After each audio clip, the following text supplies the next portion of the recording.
7 p.m. on another Tuesday night.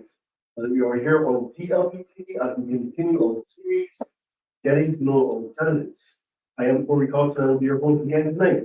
Remembering last week, we spoken to the candidate for St. Lucie, Mr. Alvin Topping, and also the candidate for St. Michael South, Mr. Nathaniel Boyce.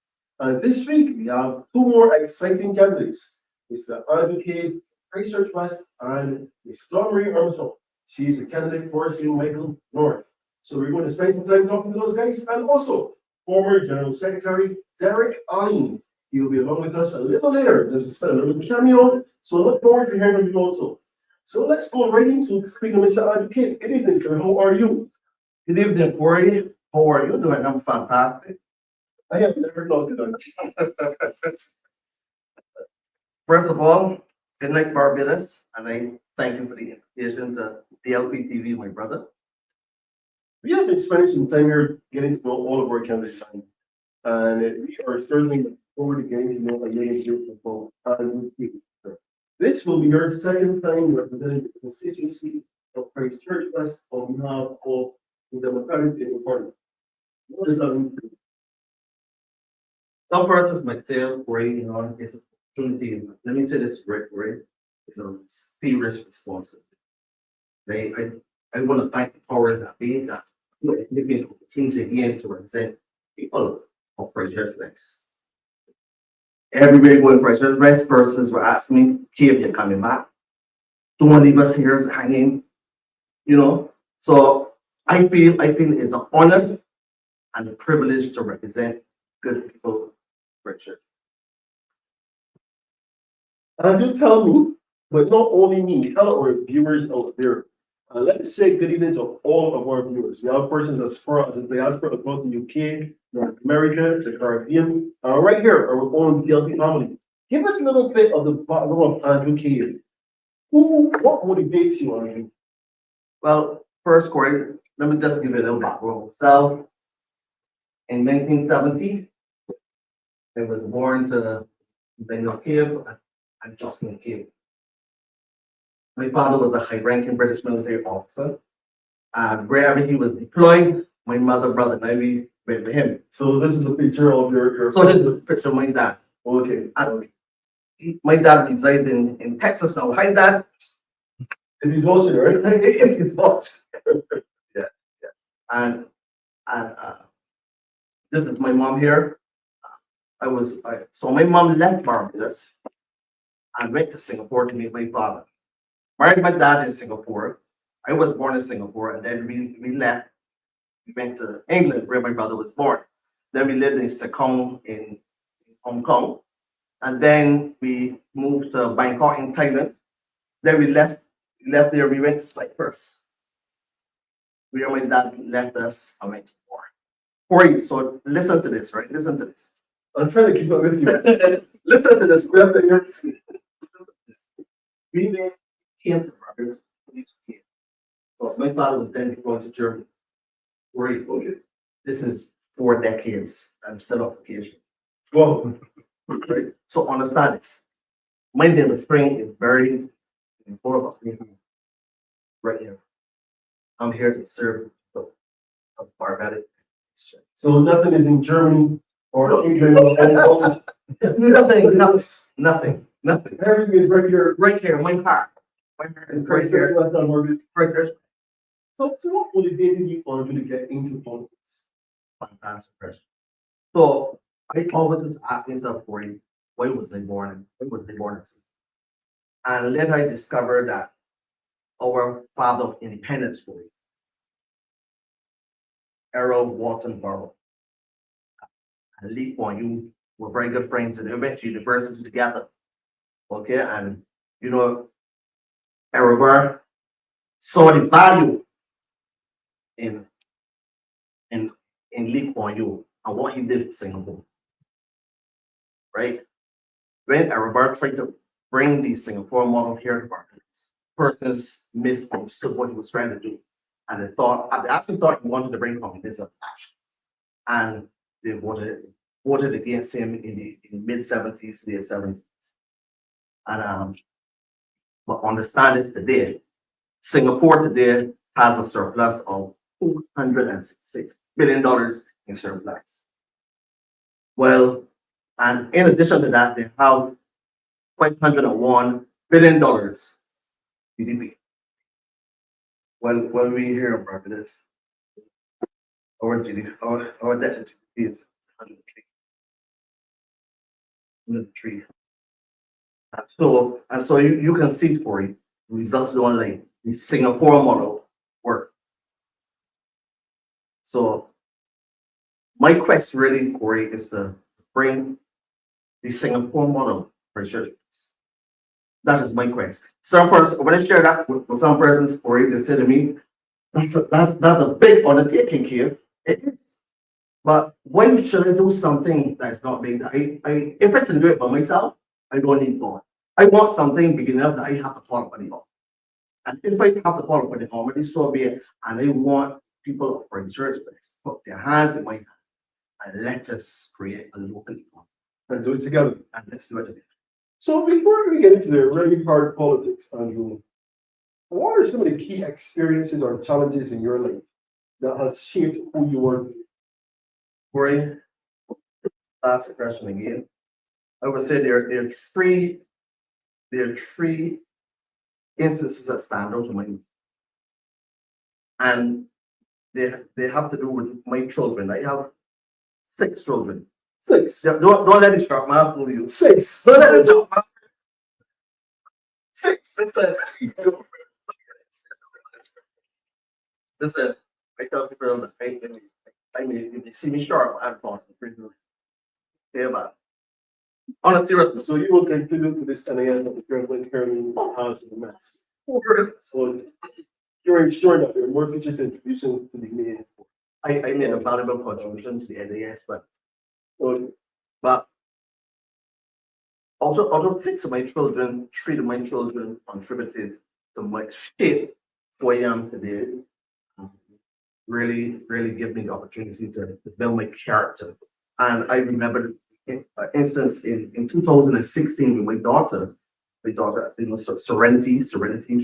Serenity kid. She was born with 3 holes in the knee above. And that was a very hard, a bitter pill to swallow when the doctor came. What is this? In addition to that, she has trisomy 21, which person's been known as Down syndrome as well. So that's another challenge as well. But she's a sweet little baby girl. It's my heart. But nevertheless, when the doctor told us that she has to have the operation, if not, she will die.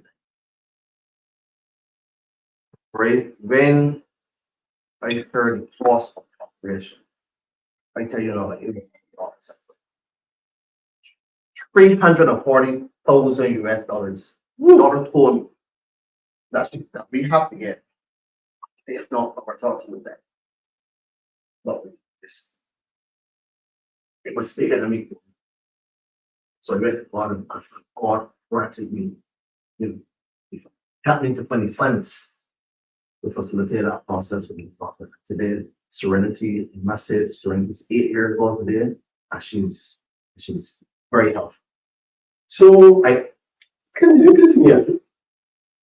My next challenge was my son Elijah, who went to China. And understand this for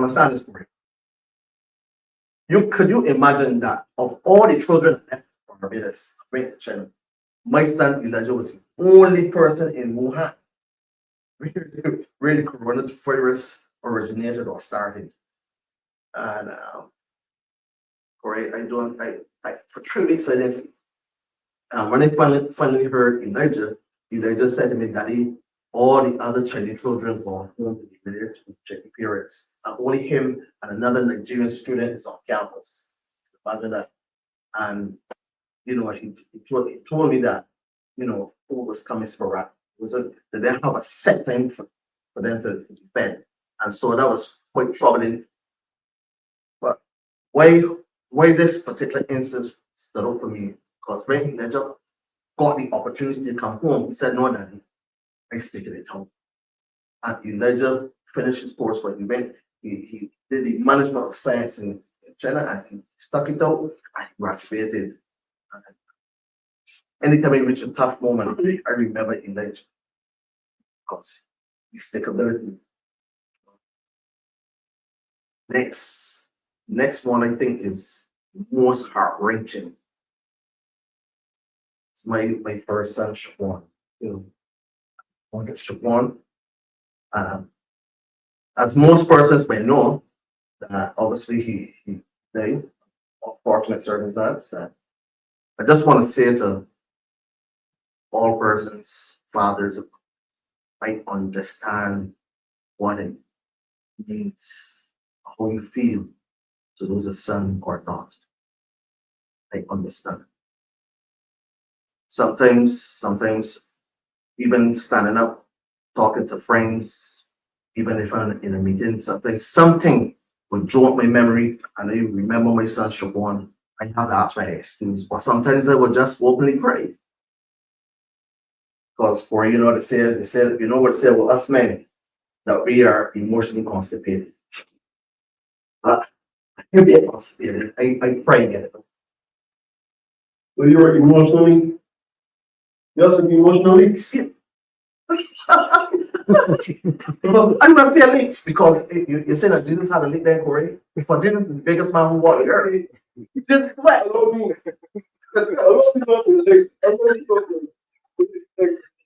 for her father. And continue,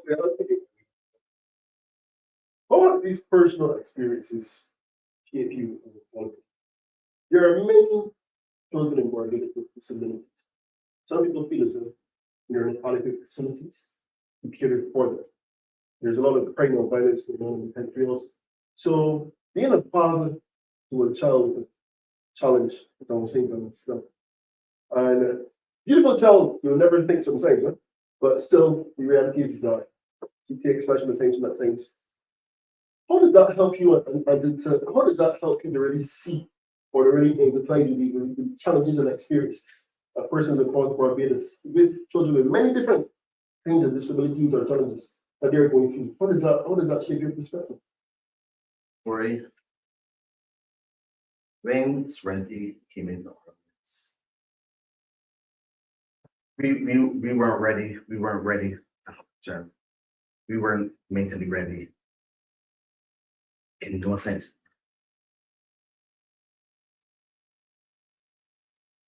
Now that Serenity shows us. I can say this to you. I remember a day I purposely counted times that Serenity kissed me. And it was 95 times that this church. 95 times he wanted. And so I when I see Serenity, I don't see her as being it's been a challenge for me. I don't see it as being a challenge. But I could understand the other challenges that the other parents encounter. Having facilities to enter buildings, you know, having the facilities, the schooling facilities, that to give them the opportunities to be who they could be, given the opportunity so that they can, you know, you can explore the talents, right? Because the teacher always tells me that Serenity is very helpful. And I always tell my wife that, or suggest to my wife that when Serenity gets a little older, she should help her to integrate into her what my wife does. She looks after persons. So I believe that in the country we don't have enough opportunities for persons who are a little different, who are a little challenged in other ways to add value to themselves and also to the country. I believe that we should explore those possibilities where persons who are challenged, you know, to explore if things so. I think certainly that will definitely help you as a politician. As you go around, you meet people, you talk to people. And like I said, this is the second time you'll be running for Christchurch West, actually. Why will you be returning to Christchurch West? Tell me about that connection with the Christchurch West people. And not just tell me, but tell the viewers who are watching you about that special connection that you have with those states. Well, Corey, you may or may not. I grew up in Rockley. I played football for Torrey United.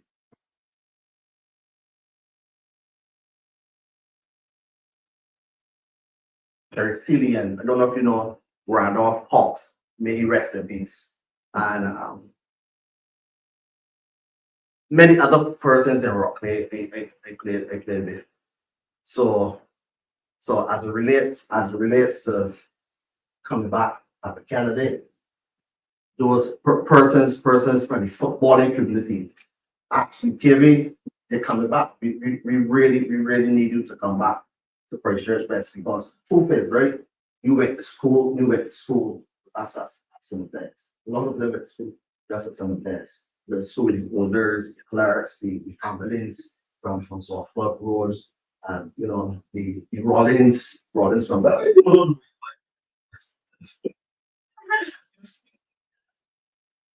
I went to some of this, and in the time by the time when we went to some of this, and Master Smith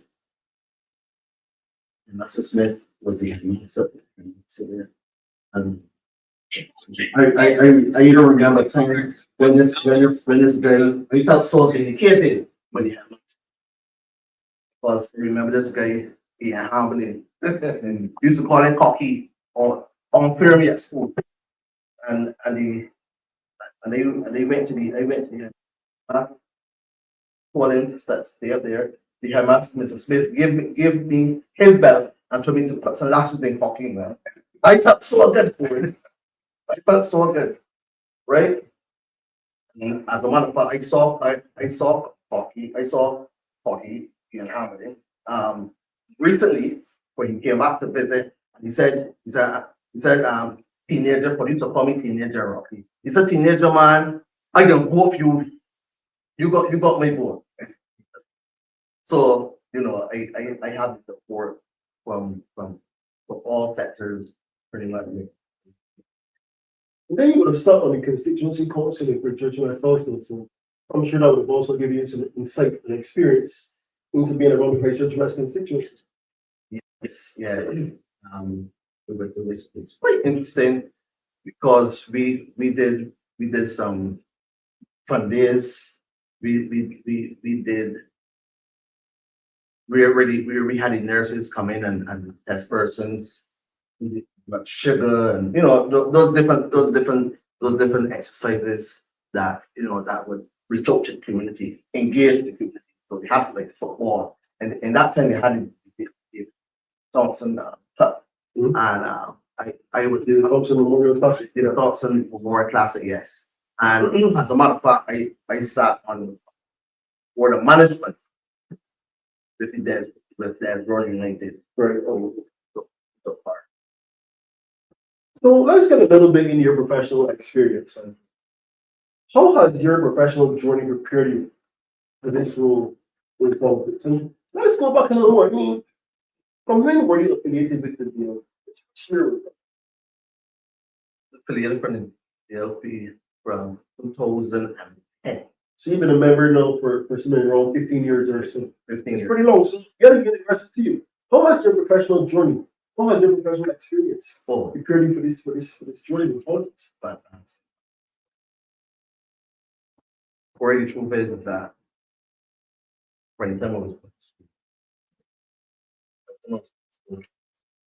sure we're writing on my report, talks too much, talk I did. I think the teacher even wrote on my report, that's just talking in sleep. I thought it was the only person. I got quite a bit of he's talking to me. I can forget that. I swear every single semester. So that is when I go home, actually. Yeah. And so when I got the opportunity to join the beautiful profession of insurance, they were part of it. It allowed me to be Andrew. Because I love people, I love to connect with people, and so speaking to people, listening to people. So with selling life insurance is a tangible product. And truth is that you just can't sell a person a policy. You are listen first before you can make informed. And so I reinvented the way I sell insurance. So it's not about selling Courie a policy, but it's about solving a problem. So I just don't sell a policy, sell policies. I solve problems. And the same principle mirrors here as relates to politics. Right? The same principle mirrors free. Right? I don't sell promises, but I solve. Same principle. It's about solving problems and serving people. Service is very important. I will continue by asking, what skills and insights from your previous jobs do you think will be beneficial in serving your constituents? Courie, my gift to connect persons. There's a saying that in order to have legitimacy to ask for a man's hand, you must first give your heart. You must become selfless. And I remember the year in 2011. In 2011, I did a course called DLP course. Yeah, no, Courie. I graduated. I taught the DLP course. I was the only person. I got the golden plaque.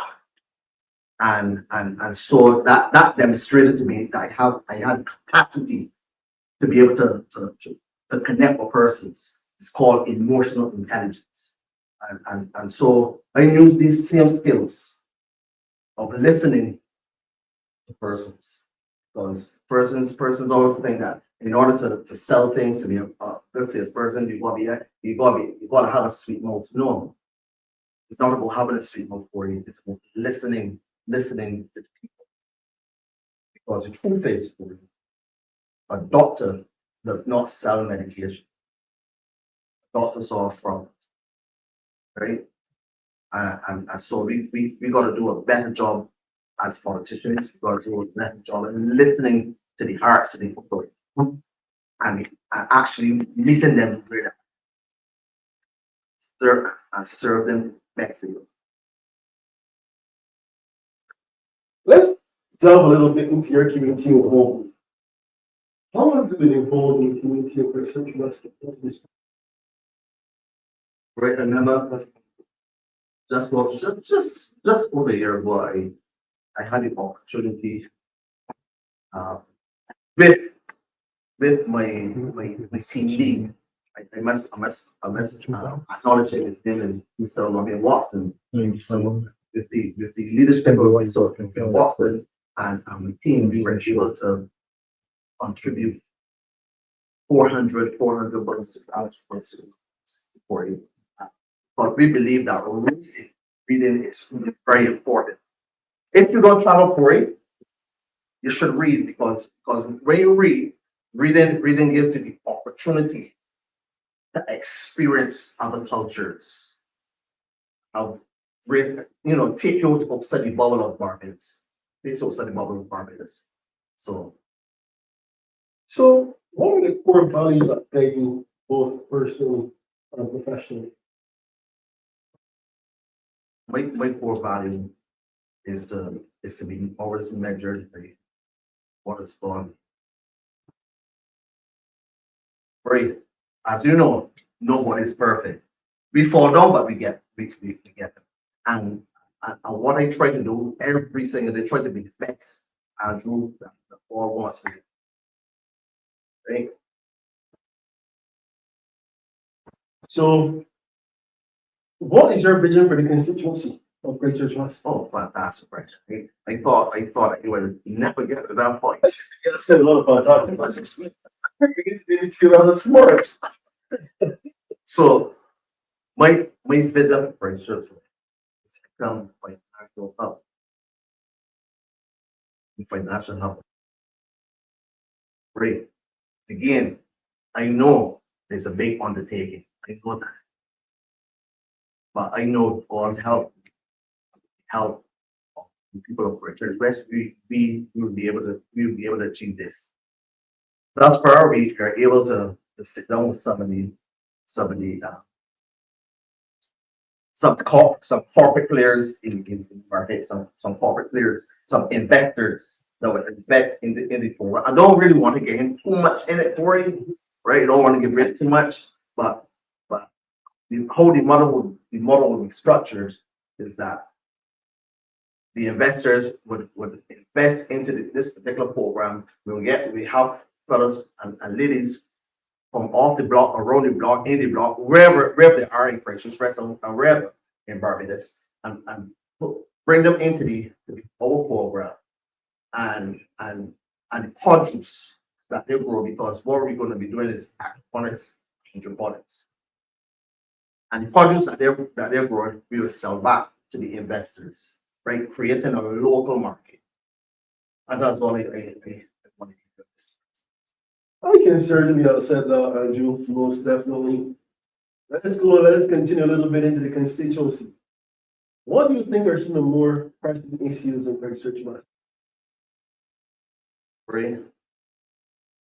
There was a time that I was in the block. I decided that more is more than field and doesn't be up to the law. And the truth is that when I go back on the blocks, visit topics of this West, I can still see some of those same the sons and fathers that I grew up with on the same block. So I can see like 2-3 generations still on the block. So it is a sense of hopelessness. If you see generations and generations still on the block, it's hopelessness. So if you meet a man that doesn't care, he will do anything. So I believe that we should create some systems and structures for them to explore the talents. Because truth is, Courie, the system that we have here is it's an academic system. Let's look at like Messi, for example. Right? Let me look at Messi. Person saw like Messi, right, from a very young age, right, and saw the talent, and they put him in a place called the La Masia. Okay, the La Masia is a football factory.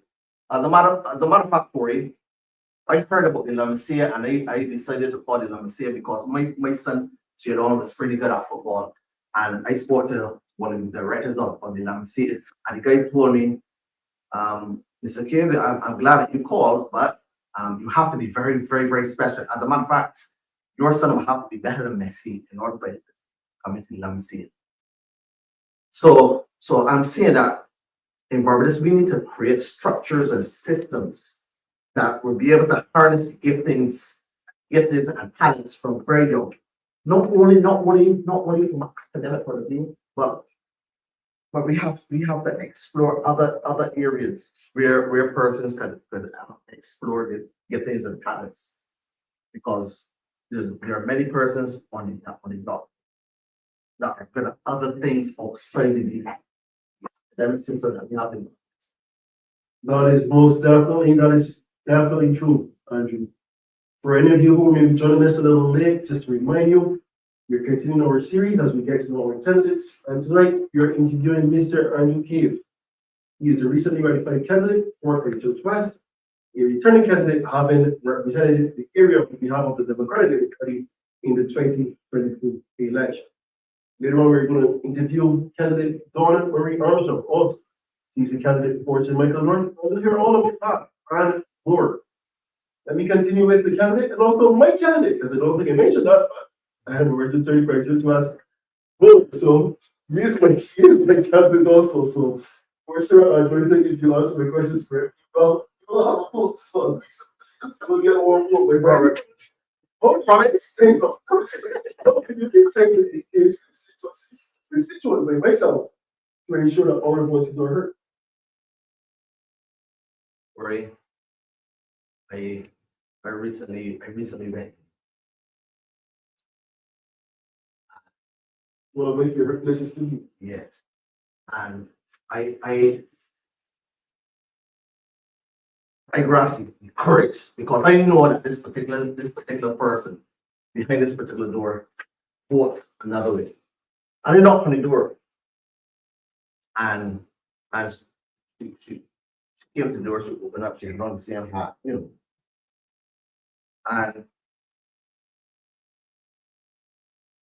said I listened to her, right? And I listened to other persons in that particular facility, right? And they said to me, when they made things that they would love to see is lights back in bonnets persons. So that particular project is for our carers. So I letting the persons know in bonnets that I hear you, and truth is for it. Truth is that we have to find ways to bring the people back. Because truth is the reason why these things fall apart, because our society is falling apart. Right? Let me go on for you. I don't believe that in Barbados, and I can put my head on the ground. I don't believe in Barbados that we have an economic problem. I believe that we have a social issue, a social issue, a social deficiency. And if we get that social deficiency right, I believe that our economics will line up. Just like the Singapore one, David, our the Honorable David Thompson had it right. We are more than the economy, but we are a society.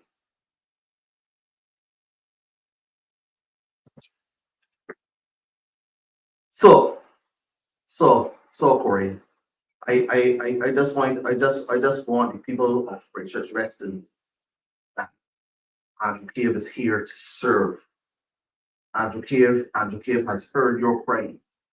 Andrew Cave has heard you, and I am here to serve you from the bottom of my heart. So I'll tell you what, there are a lot of young people in Great Church West. There are a lot of young people who can be found along the St. Matthias area, the same previously mentioned Monix area. And there's some up in Simmons Land, in Renview area. How do you intend to inspire and engage these young people into this? Corey, when I go on the block, many times I am able to have the opportunity to go on the block. And I go on the block and I said, Chief, where did you go to school? Or I went to Carson College. The other one, where did you go to school? Went to school, we went to Lodge Colomere Foundation, all these guys. See, listen, I got a bursary. So you better than me. So Are supposed to be. yes. Right. But Corey, you have to tell them that For sure. that's slang. Let them know the bits. And let them You're right. And many of them came up to us. And I said, you must say that, sure. This I cannot give you, so I want you. So the truth is, Corey, persons walk through every day. So I have to be on my guard. I have to go on my I have to be the best behavior every single time I go in the community. So I'll ask you this.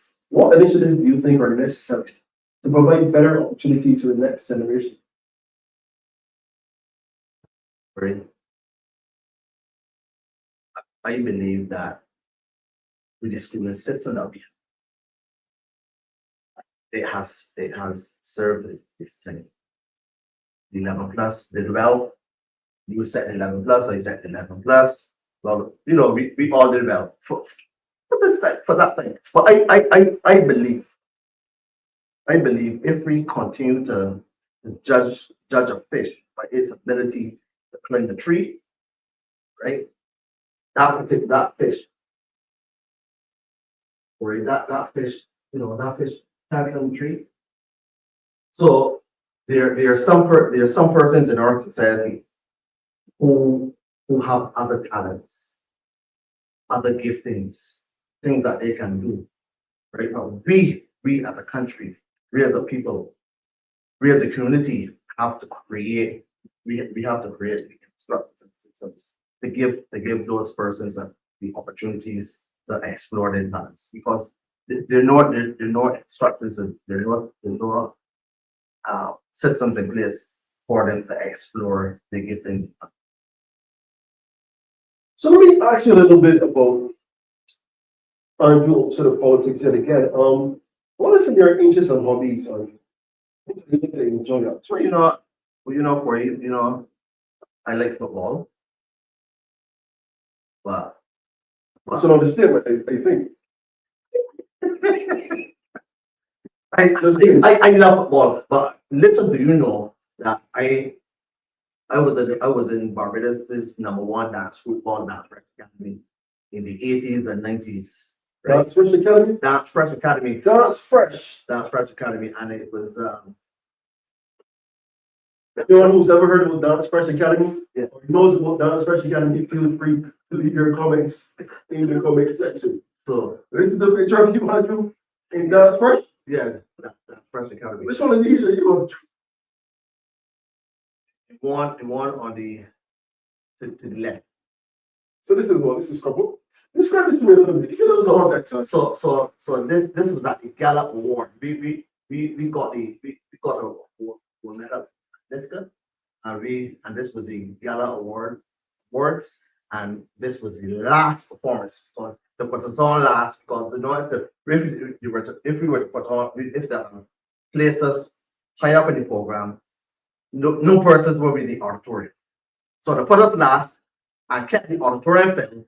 Everybody stayed until we finished. So Dance Fresh was the featured act. Yeah. So as we move from the 70s and the 80s and we come into the 2020s, Andrew, how do you maintain a work-life balance to ensure that you remain involved? Right. When I'm at work, I when I'm home, I'm home with my wife. So I just try to do as best as I can as this balance it, and that part is great. Because I think once I'm at work, I put my best foot in, I give my all when I'm at work. I have to balance it off when I'm just. So tell me a little bit about Christchurch versus heritage or environment that you're passionate about preserving or even promoting. Right. So when we speak about Christchurch West heritage, I can't help but think about the fears on Hastings Rocks.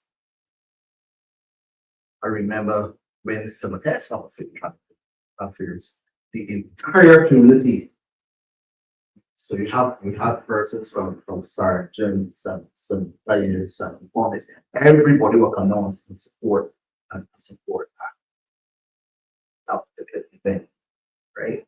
I find that has dwindled a lot. Again, just like the like symbolics, I believe that's a part of our heritage. You can't think of heritage and tradition without thinking about the like symbolics. That was a big thing. It wasn't it's a big thing, but how we can marry, the innovation to that tradition, because I saw recently drones in the States where they do displays and so like so I believe that there's room to improve our heritage for church.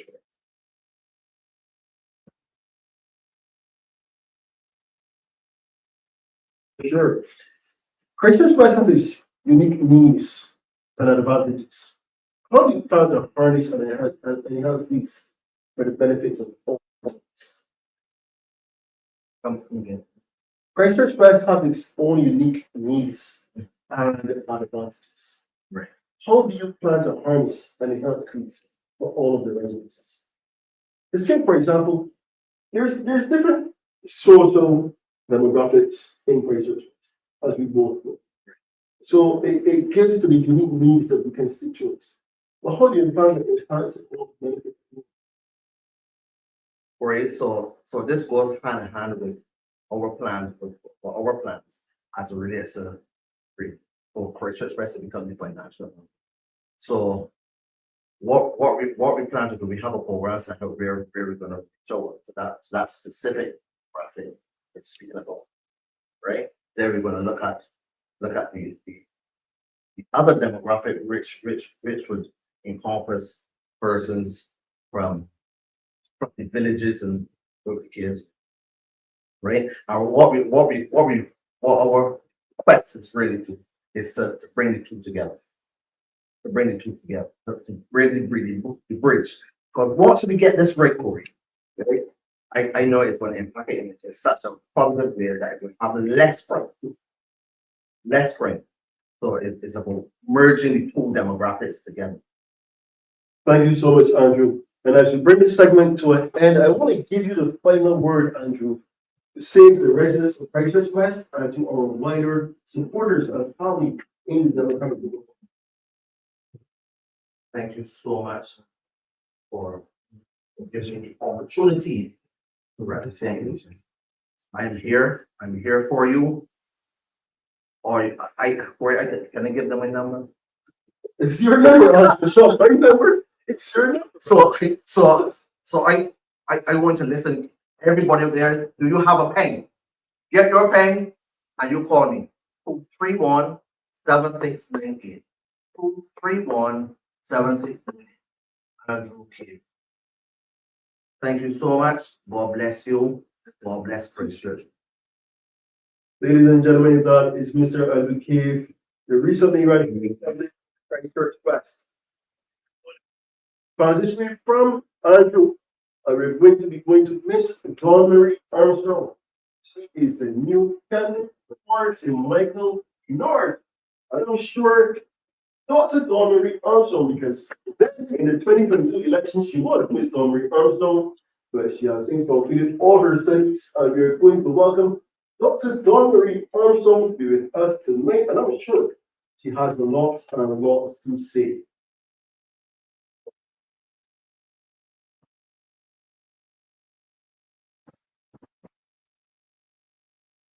Just a quick reminder while we're here, guys, that St. Michael St. is going to have their monthly branch meeting on Sunday, the 16th of February, 2025, and the time is 4:30 p.m. The location is the Commonwealth School, and speakers will be Senator Ryan Waters and the Vice President of the Democratic Party, Ms. Felicia John. And we'll also have an address for the expert and the candidate for St. Michael St. Senator Andre Mora.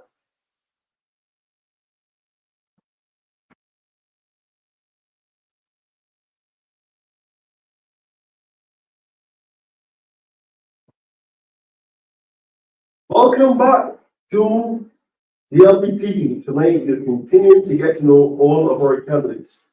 And for the last 30 to 45 minutes, we will have been speaking with Mr. Andrew Cave.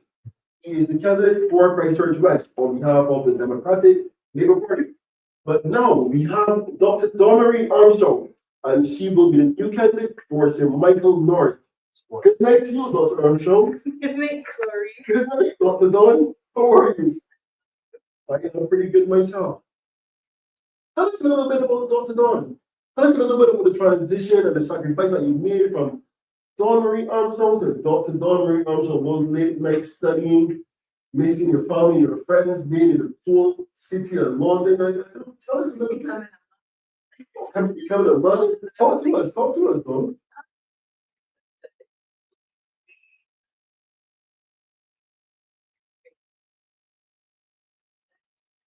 I was the last day we were on vacation, so after my holiday, come back for 2021. and we had got the word prior to the announcement that she was gonna happen. And I got so energized and ready, you know. And I always say that those 3 weeks that I had to hit the ground in the dirt, so obviously recognizing that this call isn't for the weak, you know. Being thrown into, you know, the public light and people having the opportunity to, I guess when you ask people for a vote, they could, you know, judge your character, judge the way you carry yourself, judge the things you do. So I definitely feel like having that opportunity to, you know, be caught off guard and to still be so well prepared for that race in 2022, you know, really did help me to judge whether or not, when I made the decision at 21 that I wanted to become a politician, helped me to see that I was really ready for that. With respect to St. George South, I think at the time the party, you know, needed me, because obviously my ambition was to step my seat at the time, and you know, jostling positions and you know, coming into it, I wasn't the most senior at the time, so I didn't quite get what I wanted. So, you know, so I held back, ran the race, fortunately we were successful. I got no battles back into Michael and ready to see how it goes. Candidate. Definitely makes you a better person, a better candidate for this time around. I also feel like where is it?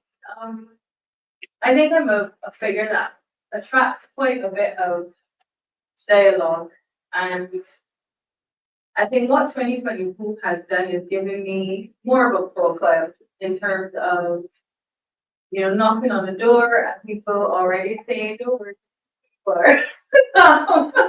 I always ask, "Oh, do you know who I am?"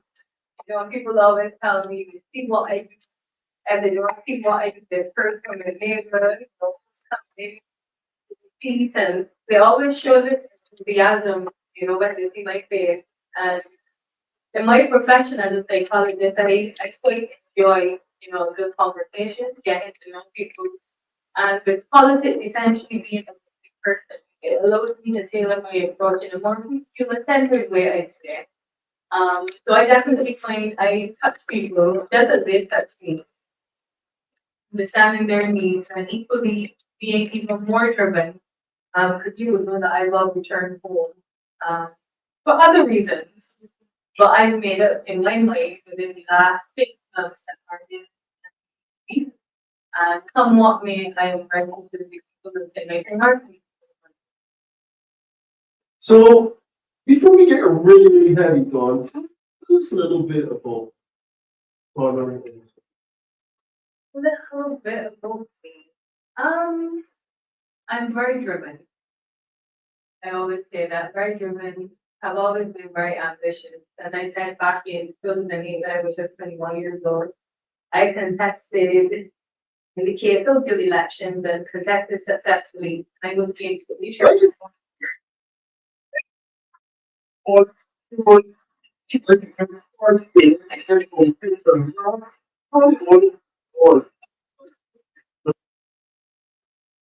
Not authentic and authentic yet. I think I'm a very upfront individual. I think very no nonsense, I suppose. Under the tough outer, there is a very warm-hearted, you know, woman who really believes that in nurturing her own daughter, she's come to understand that there is a responsibility to nurture future generations of, I want to say, children to come. And it's not just about children, but it's about reshaping Barbados in the way that I have come to know it and the way that it has shaped me as a young woman, soon to be an older woman. I always get kind of tricky trying to decide, do I call myself young or yeah, exactly. So that's been so. So, So I've done a 20-year-old sister soon to be 21. And I keep thinking, she's the young person. So it's a bit late deciding whether or not, well, I'm still a young thing. So technically I'm under 40, I'm still a young thing.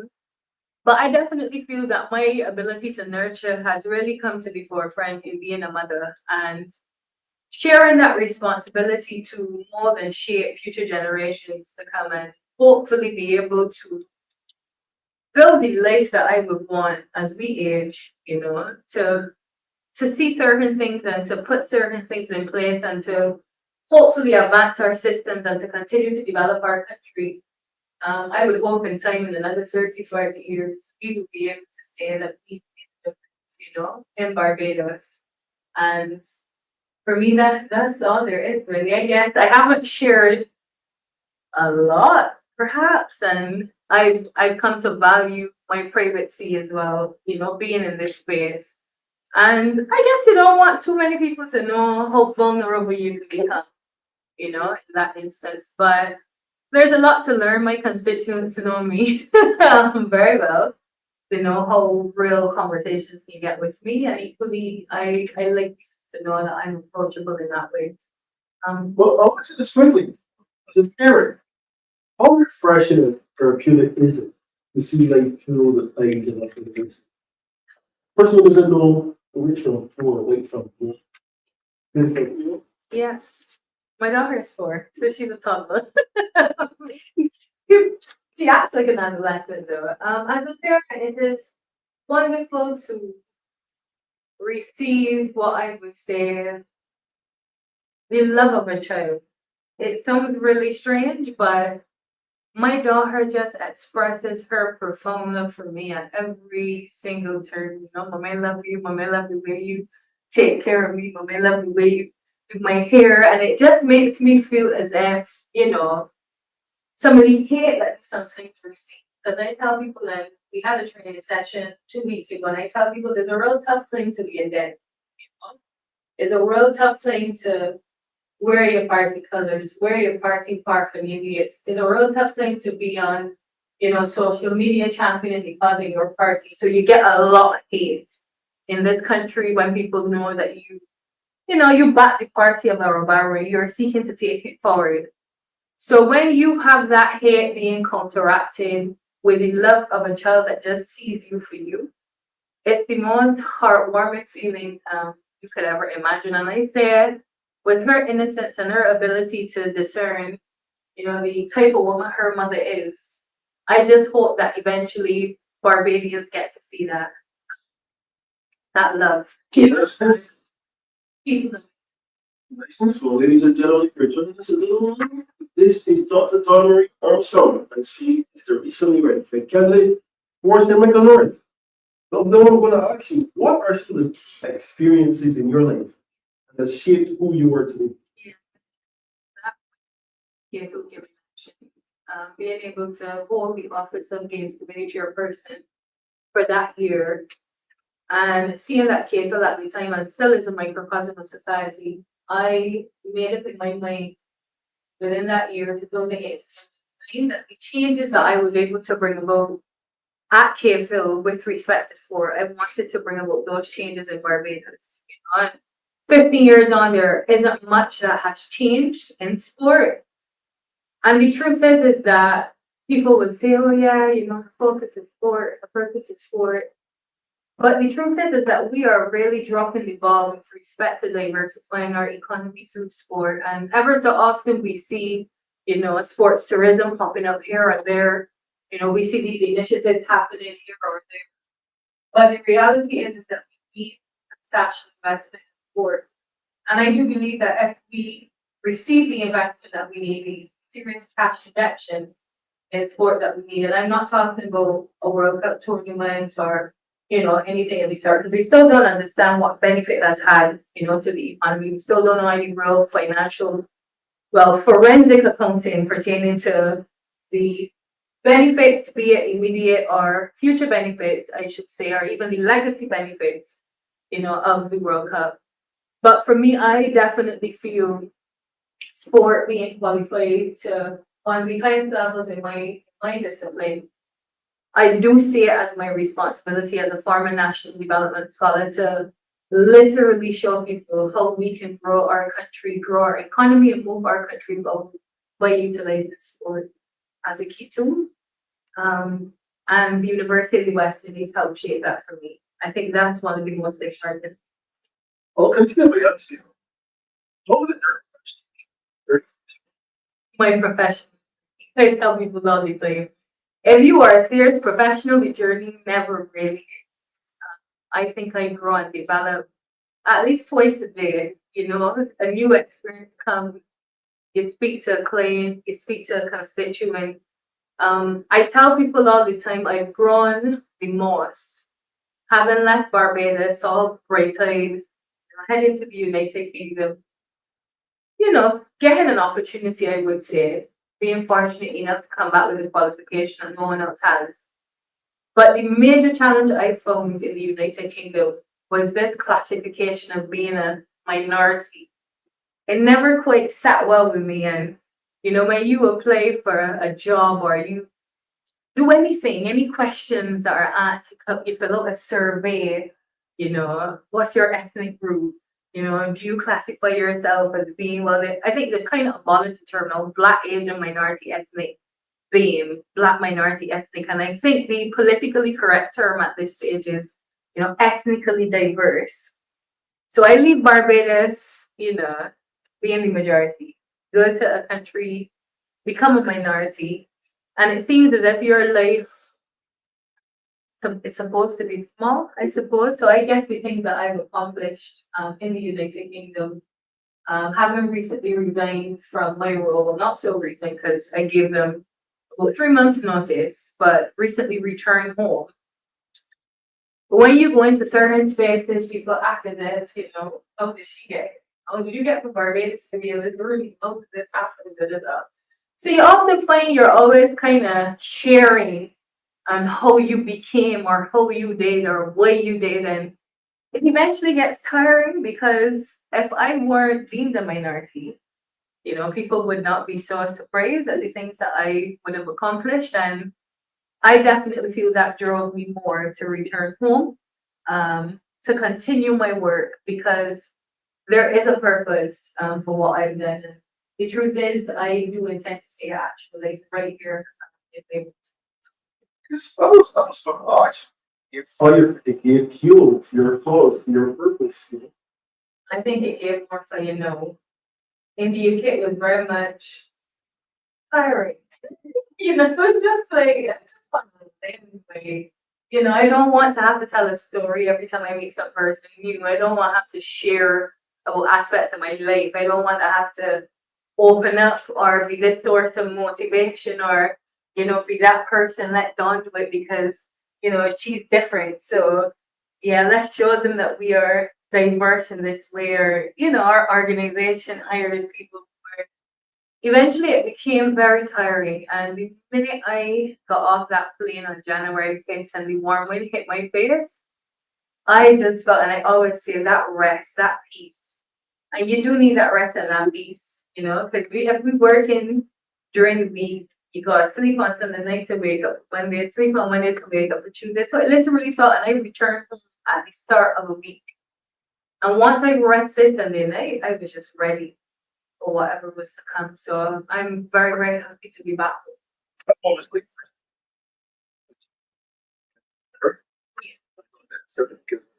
first Black woman, first of man, first Asian, first is first up.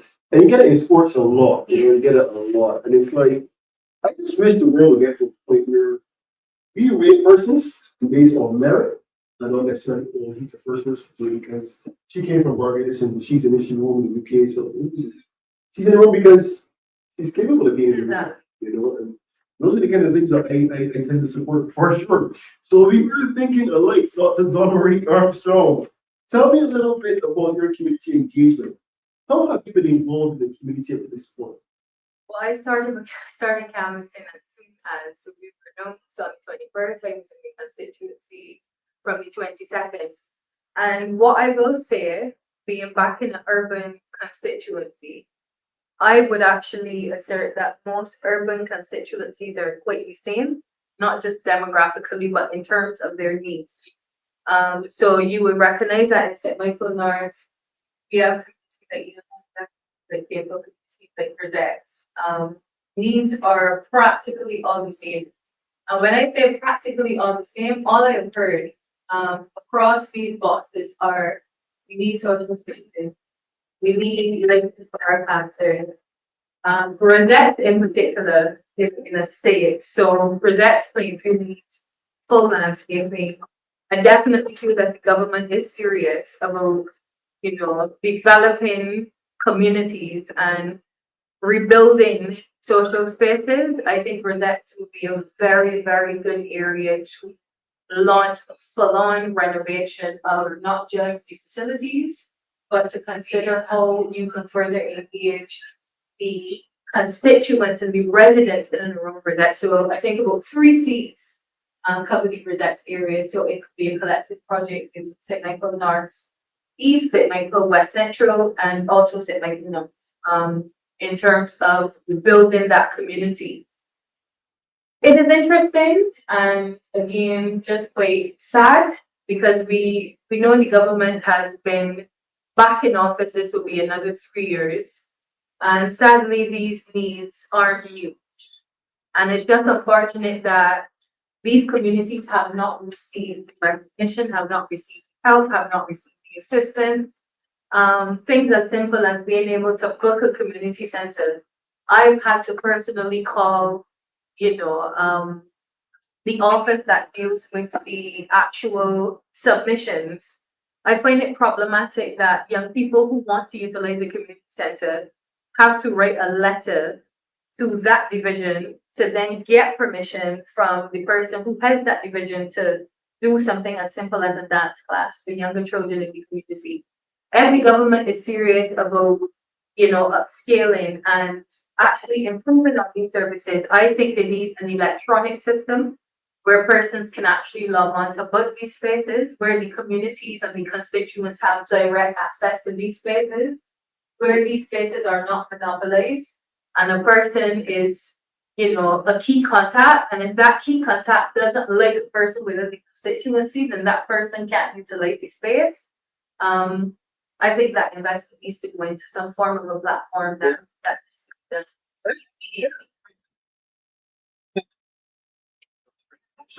Things that I can across almost on a daily basis.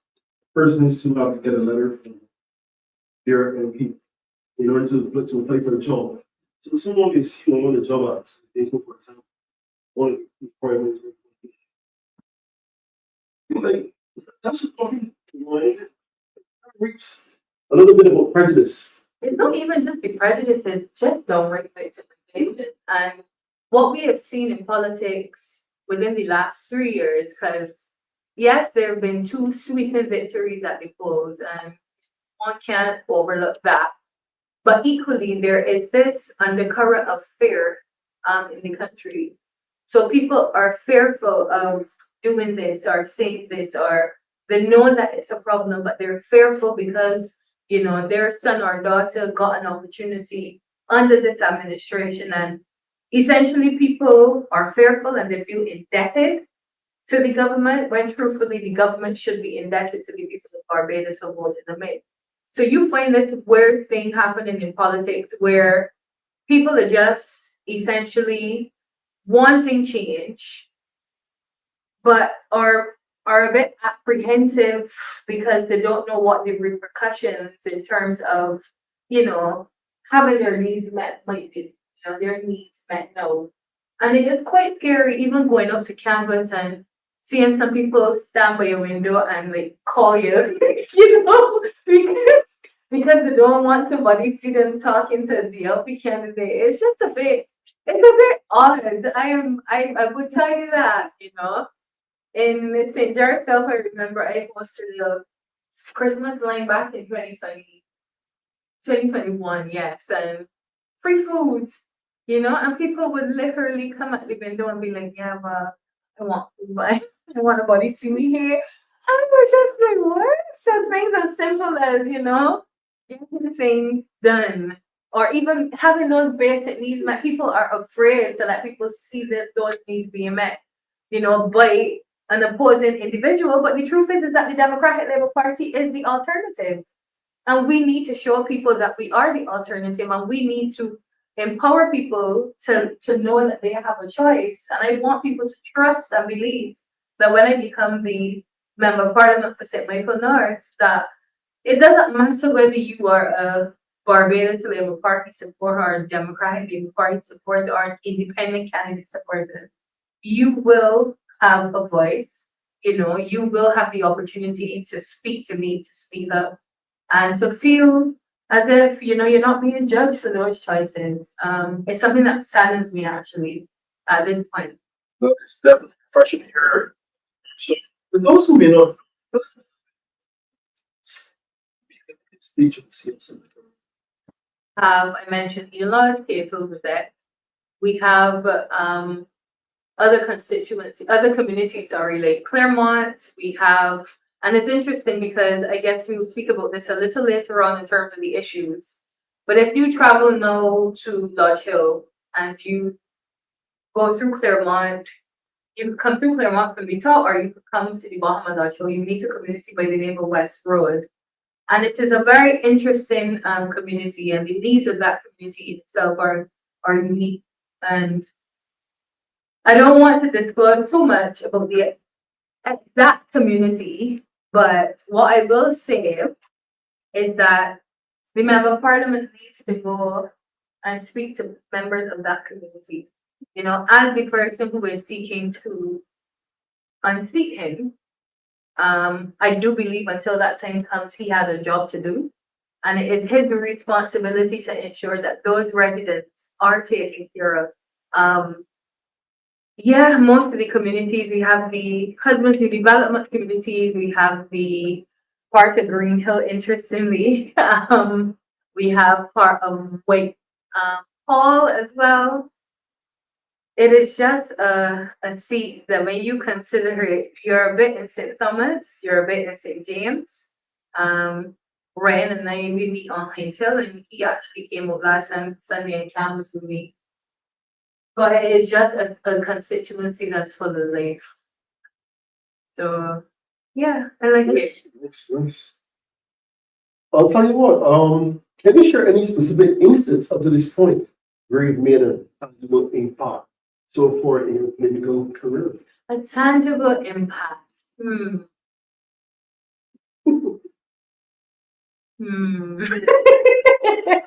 I do a 6-part question. I guess you're 6 speechless. You want to say it.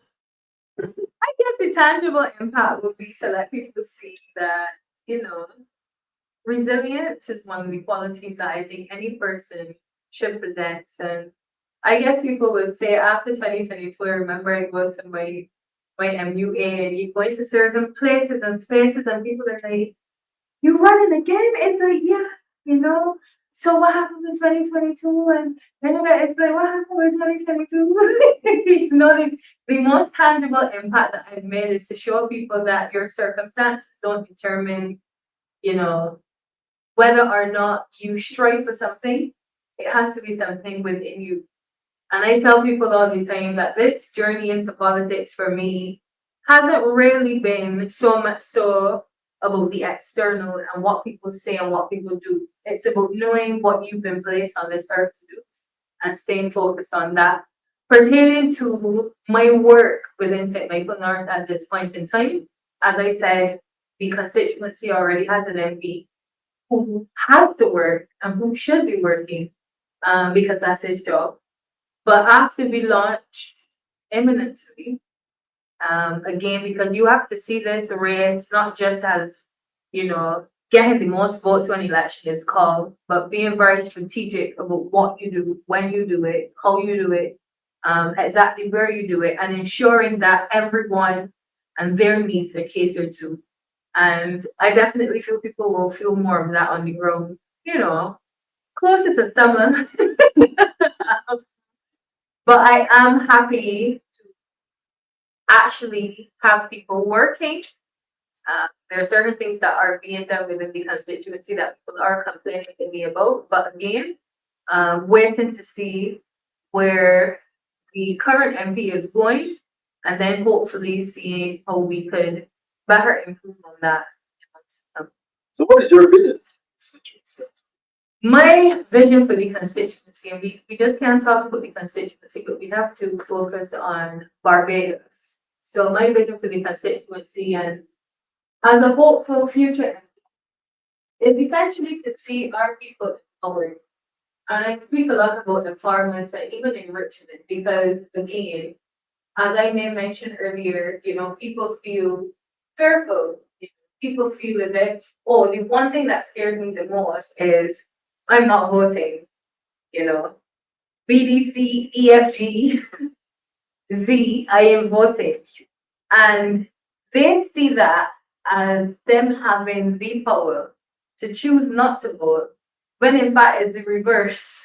Because if you don't vote to vote, then you are essentially stuck with the government that gets voted in.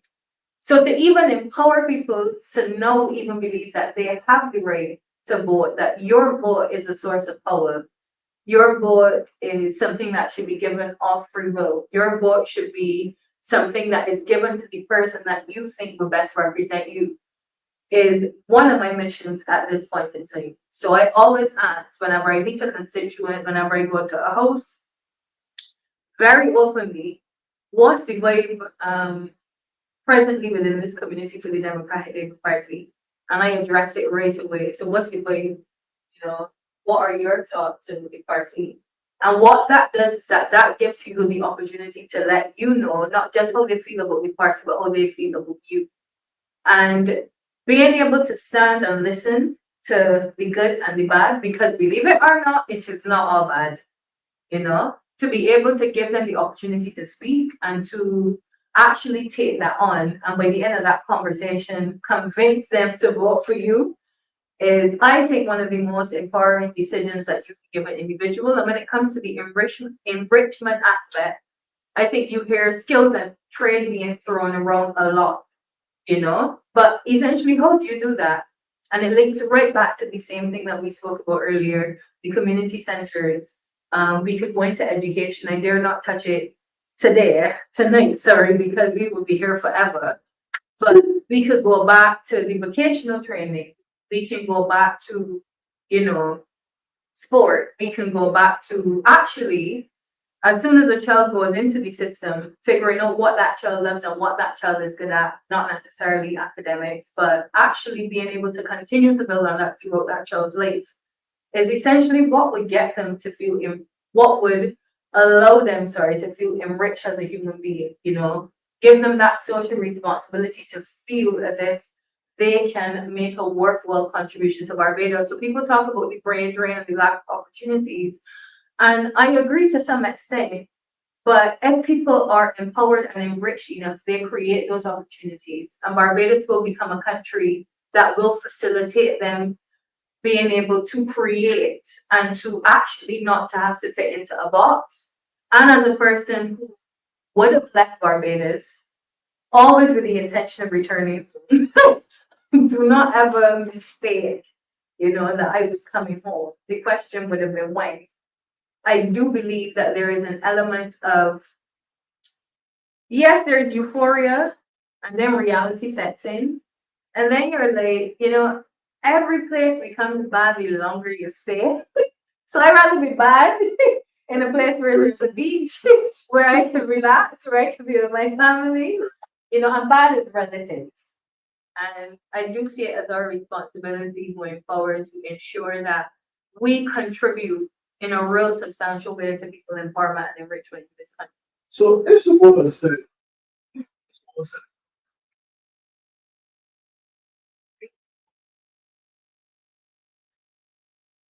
your response to that brother? I believe you. I absolutely believe you. I will never forget. We were in Columbia, 14-year-old Laundry. And my PE teacher at least he was our thoughts to this that Columbia. And I just always had this habit of needing to say the first thing that came to my mind. And we were in a meeting for BSAT because I was an athlete, and I think we were in a plenary meeting for day 3 or so of VSAC, and we were talking, and Miss Thompson was just going through, the motions, and I just raised my hand and I asked something like, it was something so, it was about what we were planning, but it was just so off topic, and Miss Thompson said, Aubrey, what was that about? Like, we're not talking about that right now. And I was a bit like, but it is important. And the truth is, I've always had this habit of speaking up, or maybe speaking out. And because it was recognized early on, in primary and secondary school, anytime anyone wanted something, talked about wanted something fixed, wanted somebody to complain, they would always come to me, or the movement for doctor, something talk about that. And eventually it just became, I'm not sure if it was a good or a bad thing, because then I remember being critiqued a lot for being very outspoken. It's only something that I started to accept as a badge of honor, given the way that my career is unfolded and the specificity of my work. But I have just always been one to feel responsible, in any space that I'm in. I just feel responsible, and in this political space, I definitely do feel a sense of responsibility at this point in time, to show the people of Barbados that I'm ready to lead. Awesome. So let me ask you this question. When you do an overview of St. North, what do you see as the most pressing issues facing the constituency? The most pressing issues, I think, across the country and in the constituency is declaring the laws. So again, back to that west road area that I spoke to you about. Right now, given last week and the unfortunate accident that we had with the child being knocked over, students from the Eden Lodge Primary School and others who cross that road right now, because of the lot that is there uncleared, they cross from the street right into the road. So if a car is to come right, this is right off the highway, to come through X Road, and a child is seeking to cross, a child could actually get hit at that corner, right? So because the lot isn't clear, there's no clear pathway to actually get into that community. It's just a risk at this stage. So we have a lot of lots that aren't cleared. I think for me, again, the lack of social spaces is problematic. I want to say crime and violence is a national issue. However, because I've been told how sport has actually been able to counteract that in the past in certain communities, I feel as if the redevelopment of sports initiatives specific to communities, and I'm not just speaking to the large cable project, we have to find out what each community requires.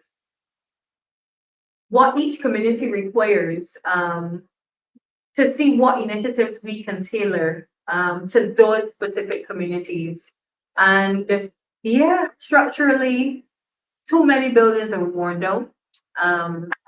There's been complaints that there is another housing project, oddly enough, that is going up, and the larger residents would know about this. So where there was the old Kelsey's Mini Mart, I think they're trying to put up some new housing. And I am supposing it is because when I was chatting with some residents, people started to say everything in the large Democratic Party is built, And perhaps people got offended that it said that the Democratic Party is built everything in the large and other surrounding communities. The critique was that, we have built everything. And because the particular building was unused for some time, they're trying to put it to housing units when that area should actually be utilized more for recreation. And perhaps that's something I challenge the MP to do at this point in time with respect to plight that we are faced with in terms of just the general idleness, our young people particularly don't have any safe spaces to congregate, you know. Our young children don't have any safe spaces to play. And it is something that I believe is of grave concern, not just locally to the constituency, but nationally as well. Which really shows that there's quite a bit of work to be done in not just like the north, a lot of exterior, especially the urban corridors. And how do you intend to engage your constituents to ensure that their voices are heard? Touch every host, I've been told by Comrade James Paul, touch every host 3 times, 4 if you could, you know. So trying to get to every host, but equally I would love to build a platform within the next 6 months where persons can actually contact me directly. So obviously WhatsApp is there on my Facebook page, Vote on Armstrong. You could click the tab, come directly to me on WhatsApp. But I actually want to develop a system where you could actually log your concern, state your name, state where you are, and that comes directly to me. And I'd be able to action that within 48 hours. Ideally, that would be the plan. So repeat that again. Yours. Yeah, Vote on Armstrong on Twitter and Facebook. Sorry, on Instagram and Facebook. Vote on Armstrong. Vote D Armstrong on Twitter. If you want to contact me directly, head to Facebook. There's a WhatsApp tab for you to actually come straight to my phone. I answer all of my messages. That's something I need to manage, I guess, in the coming weeks to months. I do answer when you message and when you call, but I think to add a certain level of professionalism to the role, because I think that's what people are looking for at this point in time. To have my platform up and running where you can lodge your concerns with me as your hopeful future MP, and have them action within 48 hours would be the goal at this point in time. Thank you for that, Donna. Yet again, for any of you who may be joining us a little late, this is the DLP's TV, and you're continuing to get to know all of our candidates. And tonight we are currently interviewing Dr. Courie Armstrong, and she is the recently rectified candidate for St. Michael North. As we delve a little bit into the youth and future generations, how do you plan to inspire and engage young people in politics? It says is that young people at this point in time need autonomy. They need to feel that they're independent in their decision making. And I say this because the 16 to 21-year-olds that you know, 18 to 25 that we want to be demographically correct in movement are actually a lot mature than we were. And I say that because a lot of the issues that face this generation are issues that we would have had to deal with. You know, I could have afforded back in the day to go to uni full time because there was not a necessity to work per se. You know, we have university students right now in 2nd and 3rd year who should really be focusing on their academics, actually needing to work full time in some instances to help with the bills around the house. So we have had our young people kind of thrusted into this sense of responsibility prematurely, because I feel that young people need a space to learn, to grow, to just enjoy their lives, primarily, but to provide spaces in Barbados where young people don't feel forced to become or to do or to, you know, you don't have such and such, so you're not such and such, is where I think politics needs to head in Barbados again. And that comes back to recognizing from a very young age what our children are good at, so that we are the ones fostering their development into the individuals that they are to become. But autonomy, and I could get all psychological and speak about the basic needs, that autonomy, that competence, that relatedness, that has been proven with respect to, you know, motivation and, you know, getting our young people motivated to do anything in life, really. Once those 3 needs are met, autonomy, I find at this stage, is actually most crucial to getting our young people to thrive. Let's talk a little bit about tradition and innovation. How do you plan to respect the traditions of your constituency while fostering innovation and progress? I'll tell you the truth, the traditions I just think all these systems need to be updated. You can still preserve traditions, but bring them to the modern day. And I think that's something that we've often spoken about. You know, people speaking about, oh, our Barrow and the essence of who he is being lost now that this present government is in power. You know, it is our responsibility as a Democratic Labour Party to make people aware of the things that we have done within this country. It is our responsibility for people to understand who our Barrow is and what he has done in this country. You know, it is my responsibility to let the residents of St. Michael North understand what Philip Graves has done in St. Michael North. You know, what our Barrow has done in communities like the Plain, communities like Lodge, communities like Silver Hill, particularly. It is our responsibility to respect what was done before us, but equally in seeing Barrow's vision to life, to build on that. So I would say that actually restoring the various units, bringing them more up to date, looking at the recent renovations, obviously in collaboration with the future Minister of Housing, who should be a member of the Democratic Labour Party, looking at the recent advancements I would say in engineering to see how we could actually improve on the types of housing that we provide. We won't look at anything this government is suggesting because we've seen the press of recent with the houses falling in and everything. So there's a way to do it and a way to actually bring Barbados to the modern day, recognizing that our traditions have made us who we are. And I think that's my mission as well, preserving our history. Well, St. Michael North, as we all know, is a vibrant community. Many areas, President, as you mentioned before, KFL, loads of activities that really go on in these areas during holidays, bank holidays, summer, etc. From time to time, because we see it kind of on the decline at this point. But a lot of this, with a number of positive developments, how do you kind of balance development with maintaining its cultural identity? So, just to get it right for you, St. Michael North is like, Yeah. but with a number of housing developments. So, how do you kind of balance development while maintaining its cultural identity? The culture comes from the collective of people within the constituency of St. Michael North are the ones that shape the culture. Once you continue to connect with your constituents and you continue to connect with people and you understand what their needs are, then you are that medium preserving that identity within that community. You have to understand what your constituents want. And I think that is the major disconnect right now with the populace and politicians, is because right now we have individuals, for some strange reason, that don't have an understanding of what Barbadians want. And I can even bring this down to this very day. And I know it's not funny, it's nothing to joke about. And I was on a telephone call this morning.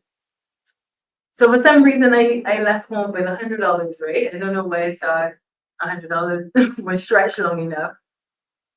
You go into town, and this is after I rested, you go into town, and you recognize, well, the $100 probably in last 10 past midday, so you think, So, this is the town. So I think to myself, you know what, I love a milkshake, that's $11.50 to buy a milkshake, you know. I've been to have lunch and spent almost $30 in food. So I remember walking about this $100, like, where is this going? And then I thought, some people in Barbados make $250 a week. And I am just a bit like, oh, in heaven's name are people in this country surviving, you know? And again, the disconnect comes when politicians sit on a TV and say that the cost of living isn't bad, or you have, you know, the central bank government speaking about growth. I wonder if these people going to town at all. I wonder if these people go and patronize some of the people that sit down on a daily basis, who probably may even make less than $100 in a day, who have rent to pay. And I am not even just speaking to, you know, people with a lower income. I fail to see how people with middle incomes even are actually surviving in this country. It is scary. Yes, I've been gone, in January would have been 7 years. Yeah, 7 years I was gone, but it is unreal how life in Barbados has changed between 2018 to 2025. So when you hear people saying, oh, the issue isn't the cost of living, Bajans just need skills. Bajans need money.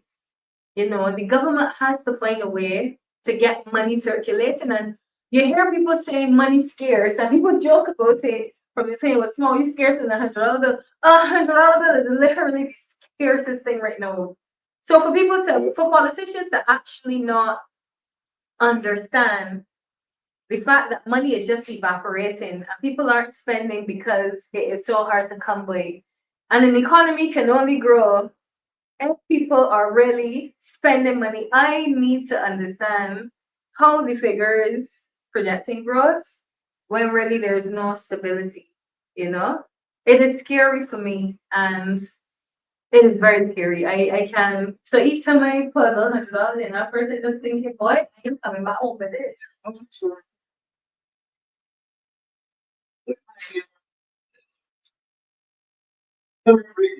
This is brilliant money plus. From here, it just goes down. Just Something that to me, sorry, I did say that I was here with this again because there is a disconnect. So not only is there dire need, but I was in town, will not state the school. But a child walked up to me and asked me for money. And I told the child, I am not upset with you at all for asking me for this money. I'm just afraid of who you may ask. Like, I'm just afraid of, suppose some person who does not have good intentions for a child, recognizing they said that they need the bus fare and whatnot. Just wondering if the mother knows that the child was doing this and it was a girl child, Not to say it should make a difference with gender, but we know when it comes to, victimization and other things of that nature, it's oftentimes perpetuated more against women. So we have this young girl child in overalls, asking for money. And I thought to myself, if she needs the bus fare to get home, how is she going to get to school tomorrow? And equally, if those needs aren't being met at home, and there's a parent in the house, why does that parent not have money? And it comes down to the same issue that I highlighted with the $100.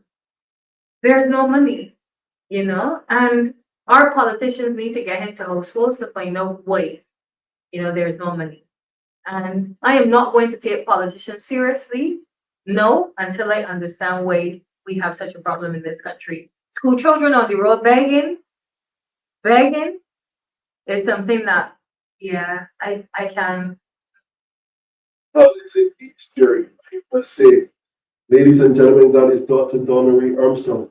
And she is the recently ratified candidate for St. Michael North.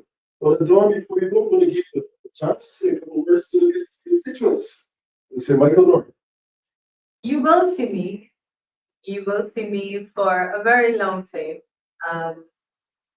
I definitely feel that the time for the Democratic Labour Party to take back St. Michael North is no. And I really do hope that you feel encouraged to even reach out to me. If you don't see me, you have been messaging, and there are places that I know that I need to go. But always know that I'll be here, to listen, to talk, to chat, to play even. And just let me know what you want from me and how I could best be of service. Thank you so much.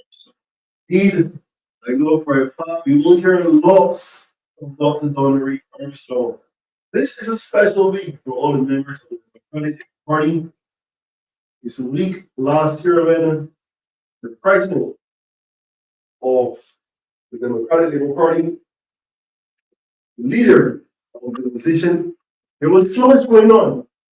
One of the most beautiful things to happen was when the member of parliament for Christchurch South, he crossed the floor and he joined the Democratic Labour Party, becoming the leader of the opposition and a member of parliament for the Democratic Labour Party.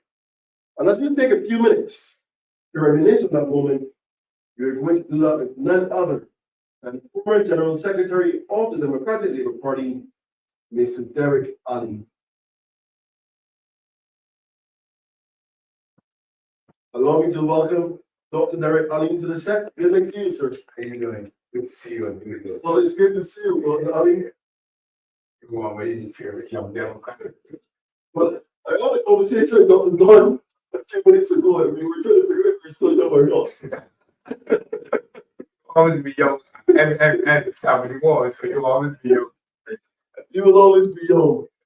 I was just thinking about the fact that only a year ago, and they were part of the place herself, and the Honorable Ralph Torrance, he would also enjoy our party, give us back a presence in the lower house of parliament. Becoming a leader of the opposition also for a party. I wanted to invite you here this evening, Dr. Ali, to just spend a few minutes reminiscing with us on that momentous occasion, what it meant not only for our party, but also for Barbados. I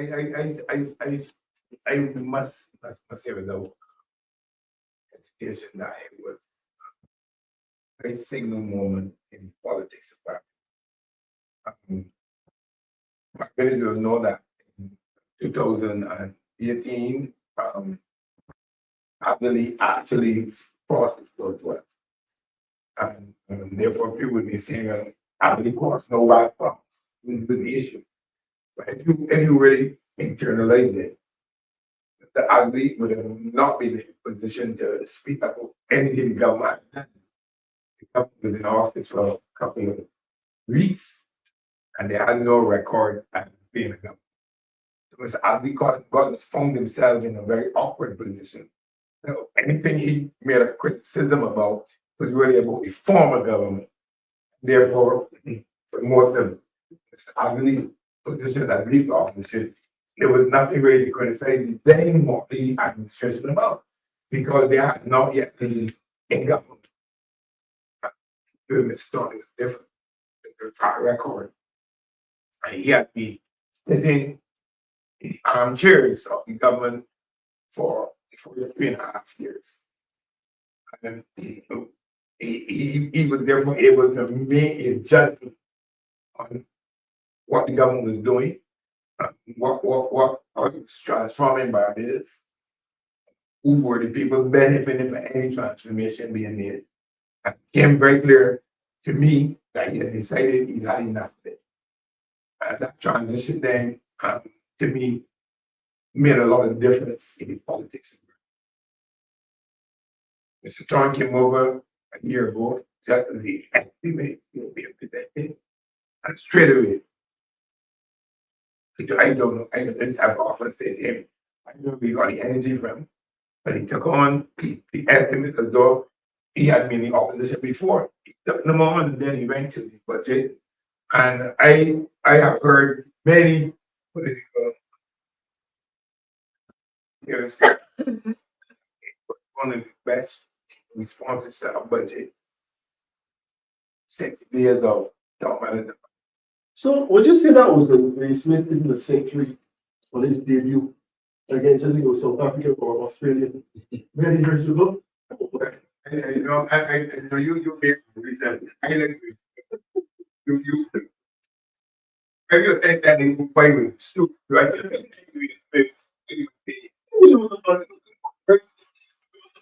No, it was Jack here, and he caught Barbados. He caught the attention, and since then he's kept the attention. And when last Friday, I was in the house when he was discussing the fisheries maritime bill, and I'm telling you, I came out. There were the comments. And the matter. People don't understand. Being 1 against 29 is 200% different than being 2 against 28. When you finish speak, 29 people can say whatever they like without another rebuttal. So, Mr. Thorne's contribution Therefore, then places on record what quality is against the rest. I don't say since the budget, the Prime Minister has not engaged Mr. Thorne at all. It makes a statement. She be present, but not in environment, present in compound. But said Mr. Thorne dealt with Mr. Morty during the last budget and dealt with the whole issue. Ms. Morty has not engaged Mr. Thorne in the House of Assembly since then. So remind us for who don't know about the terrorists. Before there was the leader of Parliament, what was the parliamentary structure like for estimates? Well, the government delivered the heads, clap the table, deliver another head, clap the table, ask sums of money, no queries. What it cleverly did was to bring public servants and put them in the relevant partner with chief education officer, or the chief youth affairs officer, or whoever, and grill them to the point that some of them felt embarrassed that they had to come and defend things that they were not the authors of. Even intimidated in some Yeah, to the point where, I mean, one of them went home was sick, even then retired. You know, it was horrible. But Mr. Thorne has brought a new dimension. Although as he would say, he's the only member, he's not alone. Because he's getting the pulse of Barbadians to keep representing the people of Barbados. But there's also another point. A lot of these legislative requirements and public office appointments require an agreement from the immediate opposition. So when you go make appointments, although the tradition has been that government will get its way, they still require the support of the office. Even if it's going regionally to carry town meetings and so on, there's always a movement for the presence or the voice of the lead office. So again, Mr. Thorne being in the house. I'm not talking about his performance, I'm talking about the requirements of the office. So to qualify your position, Dr. Derek, to speak on these issues, what has your working relationship been like with the opposition leader, Mr. Ralph? Don't you really have a very good relationship. 1994, we ran Friday, 1999. He would tell you that when we were on the platform, Thorne and I didn't Thorne. We were thorns in people's name. I mean, we had our relationship. It wasn't cherry all the time. He lived in Gazette, I live in Black Rock. We have been friends, went to the hall, on Armstrong College, but even if the all went to school in word, therefore he would write that from me. Because or we always express, or we went to the hall. So we have that connection, the greatest ever. From your perspective, what has Mr. Ralph received by the members? But I always pause.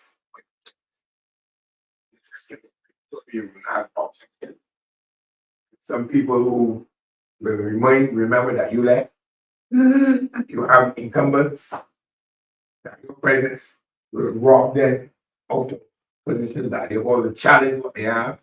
And then you have some people that will have personal issues with you. That's what right? Say thank you. I'm still here that I will not have clear feeling, but I'm committed to the cause.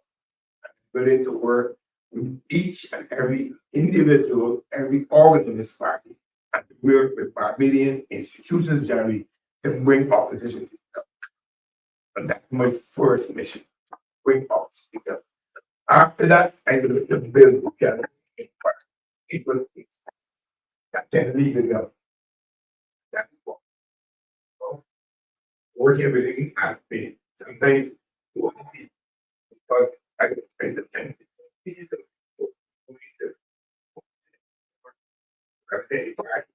We are told on the activists when we did this became, so we have to know change that. Or the arrangement of it, with that, eventually. Working with anything. Either, I mean, working rather than So currently, we can say that Mr. Torrance is next, preparing, we need another hundred next week. I really, I would say that I know he's anxiously looking forward to do the estimate and to do a response, but we started to get our team together. Start anticipating some of the government policies and programs, there are a lot of promises that have been made since last year, April. We said we need to report on home. I call it home because they didn't call me that.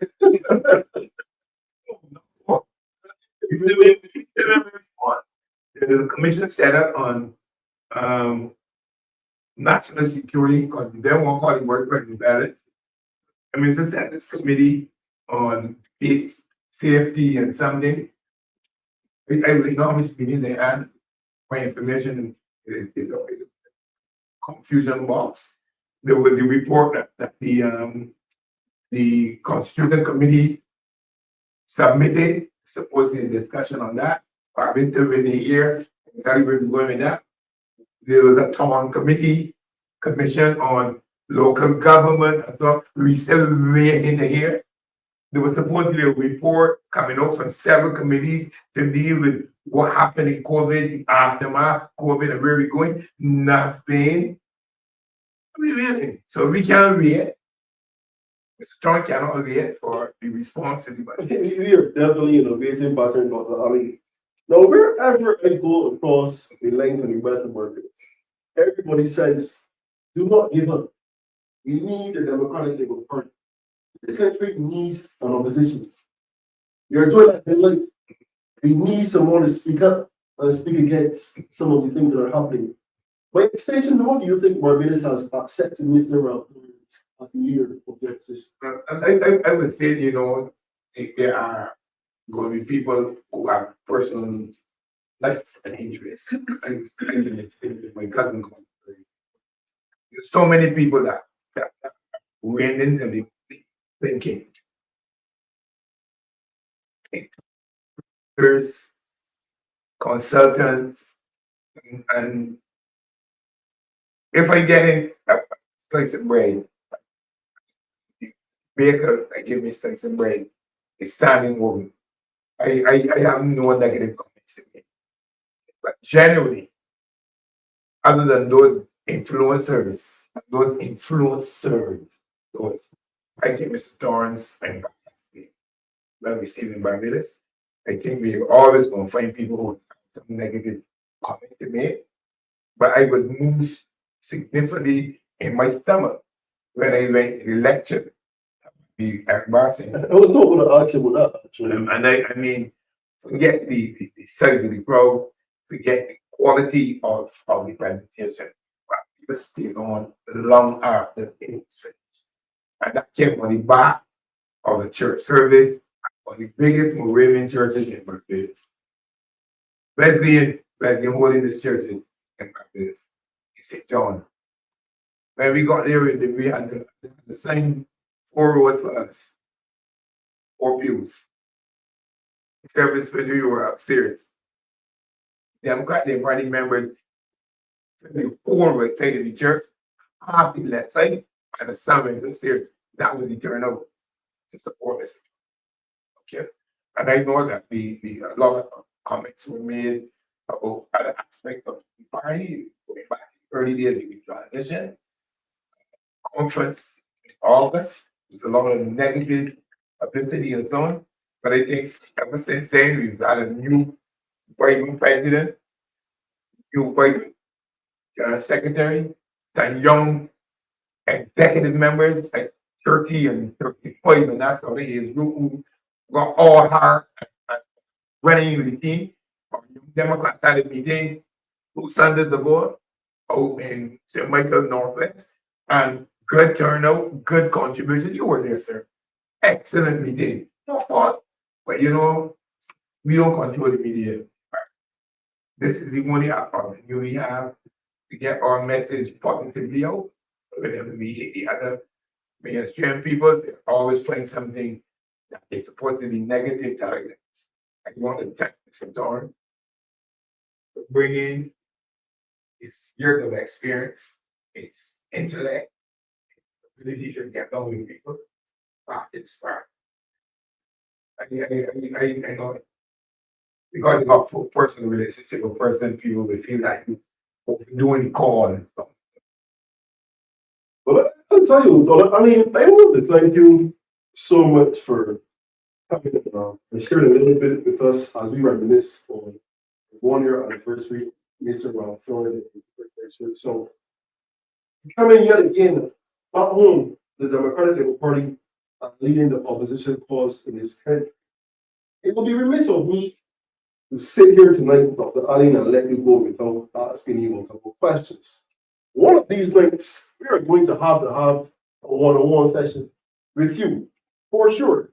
And while I'm speaking to you, let me say well wishes to historian Mr. Marshall, who is not well, sending Godspeed and really sincerely wish that he is much better. And before you get into any question, my next question, I'll give you a chance to give you in terms of wishing good wishes. So Trevor's been, and I'm getting to experience. And him who's given his life educating all of us, even if we're not a student of his, sometimes sit down. I have never been in his class. I had inspirational discussions with him about history, my first degree in history.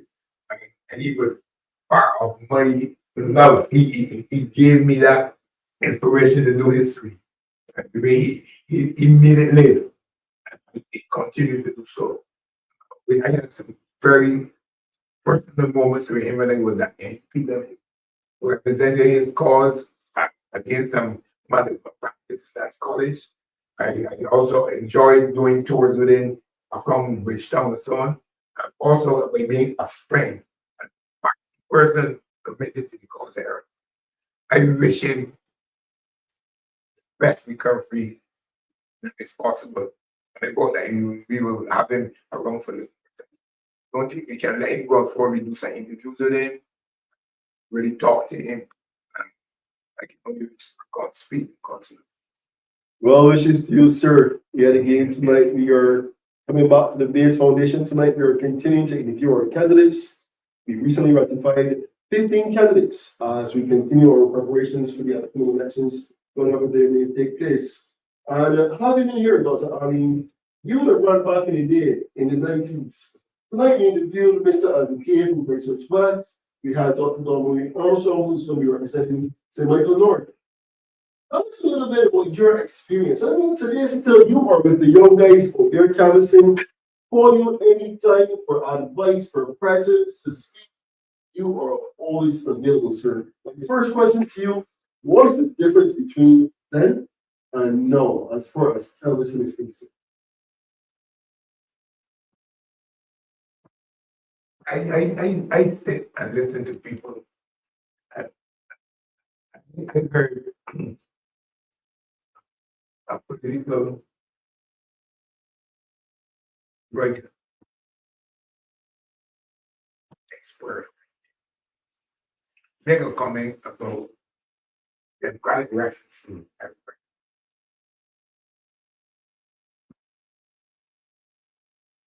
They joined them back in prior to foundations in the conception to make this school time.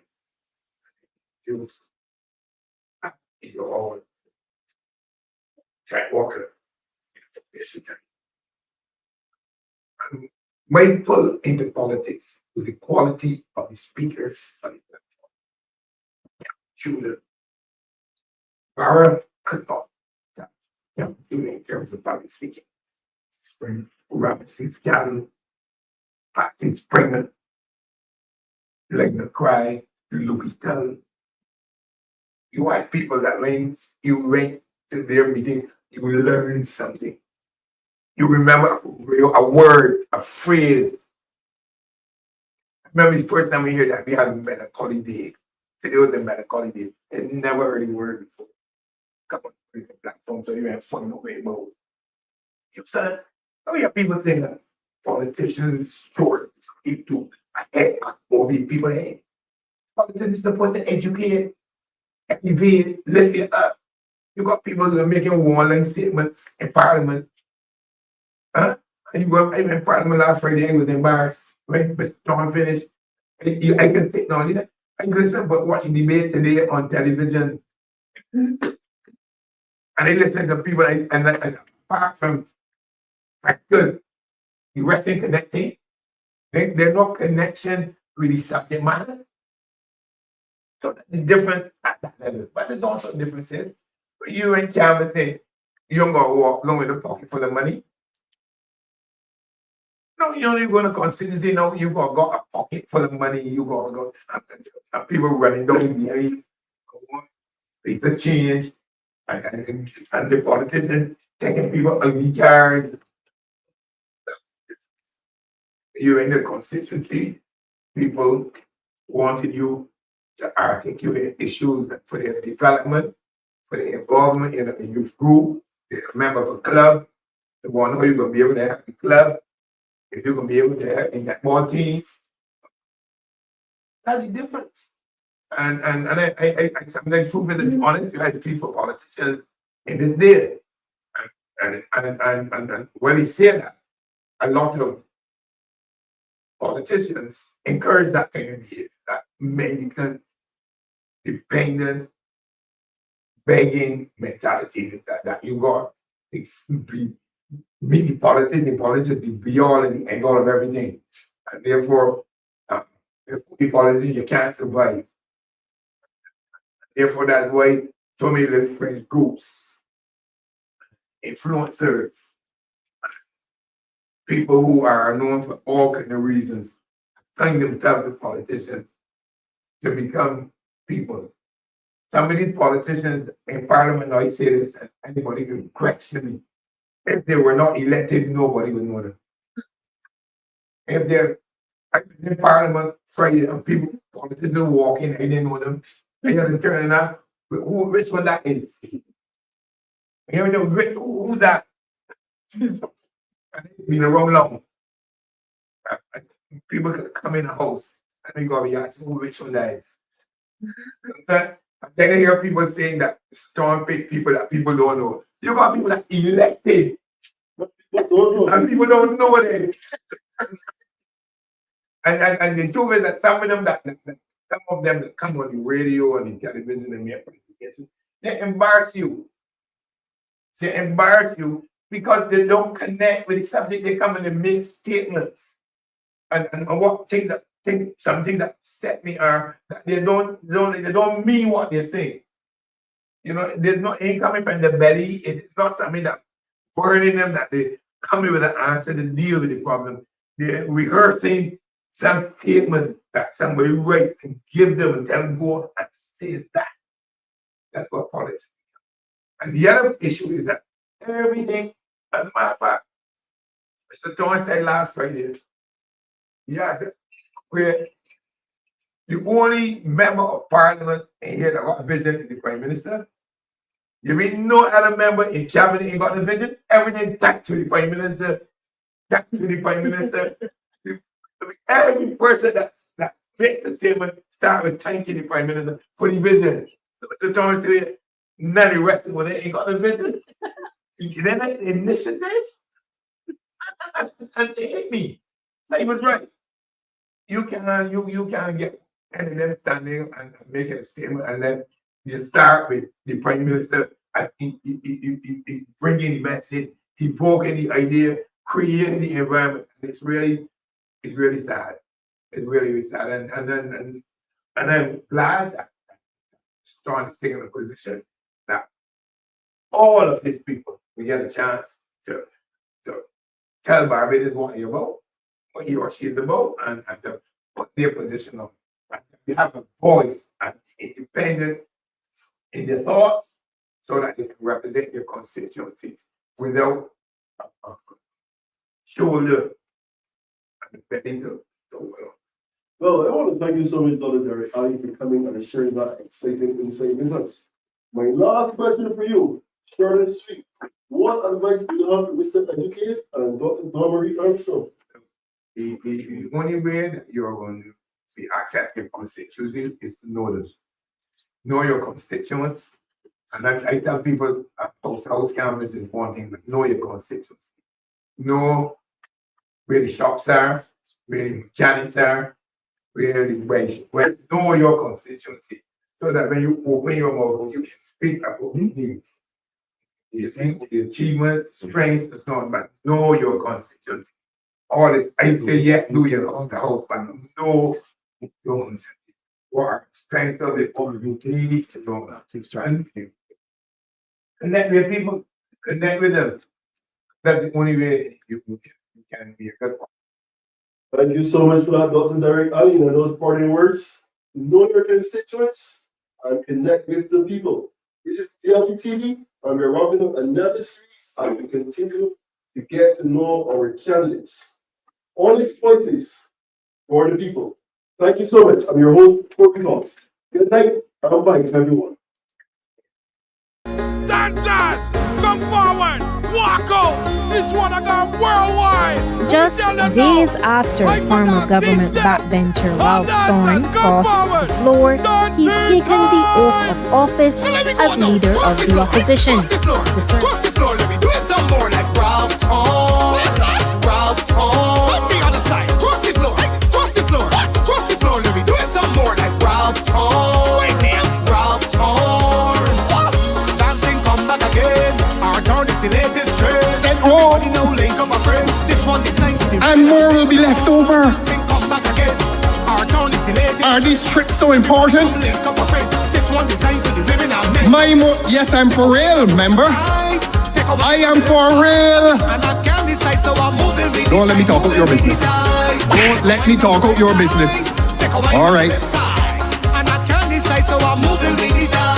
Cause I'm ready to mash up the body. Oh gosh, I can mash up the body. So let me do this now. Cause I'm ready to mash up the body. Oh gosh, I can mash up the body. Yes, yes. And let me go now. Cross the floor, cross the floor, cross the floor. Let me do it some more like Ralph Thorne. Ralph Thorne. On the other side, cross the floor. There has to be some order here. Cross the floor, let me do it some more like Ralph. The Minister of Finance is not party to this present transaction, Your Honor. Ask him to keep quiet, please. And I say to you further, Mr. Speaker, that my conscience, my location here is related to my conscience. I said it last year. It is well with my soul. Take a wine on the left side, and I can't decide, so I'm moving with the tide, moving with the tide. Take a wine on the right side, take a wine on the left side, and I can't decide, so I'm moving with the tide. Cause I'm ready to mash up the body. Oh gosh, I can mash up the body. So let me do this now. Cause I'm ready to mash up the body. Oh gosh, I can mash up the body. Yeah, yeah. And let me go now. Cross the floor, cross the floor, cross the floor. Let me do it some more like Ralph Thorne. Ralph Thorne. On the other side, cross the floor, cross the floor, cross the floor. Let me do it some more like Ralph Thorne. Ralph Thorne. That is my man, so whether he cross or in cross, he will always be there for us. I came to a point where I had to take the decision that if my philosophical and political views do not accord with those of government in terms of its legislation, in terms of its policy, the relationship becomes untenable.